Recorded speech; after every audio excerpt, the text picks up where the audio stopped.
নিপুণ আক্তার পেশায় চিত্রনায়িকা। তবে এই পরিচয় ছাপিয়ে তিনি হয়ে উঠেছিলেন শেখ ফজলুল করিম সেলিমের প্রেমিকা। তাদের অবৈধ মেলামেশার বিষয়টি ফিল্ম ইন্ডাস্ট্রিতে ছিল ওপেন সিক্রেট, এমনকি সহকর্মীদের মধ্যেও চলত রসালো গল্প।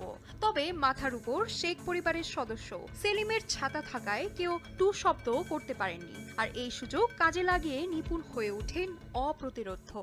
হাতে সিনেমার কাজ না থাকার পরেও খুব অল্প সময়ে সম্পদের পাহাড় করেছেন নিপুণ আক্তার। 2016 সালে রাজধানীর বনানীতে টিউলিপ নেলস অ্যান্ড স্পা নামের একটি পার্লার খুলে বসেন তিনি। উদ্বোধন করেন রাজনৈতিক ব্যক্তিত্ব শেখ সেলিম। অনেকেই বলেন এই পার্লারটি শেখ সেলিম উপহার হিসেবে দিয়েছেন নিপুণকে। শুধু পার্লার নয়, নিত্য নতুন গাড়ি, বিদেশে ভ্রমণ, মেয়েকে বিদেশে পড়ানো, সবকিছুই নাকি আসতো রাজনৈতিক ব্যক্তিদের হাত দিয়ে। ছাড়াও নিপুণকে নিয়ে তার প্রাক্তন স্বামী অপু বলেন, নিপুণ মূলত শেখ সেলিমের রক্ষিতা। এসব কারণে 2003 সালে নিপুণ আমাকে ছেড়ে চলে যায়। পরবর্তীতে আমি তাকে ডিভোর্স দেই। ও ছিল রক্ষিতা তার, আর কি।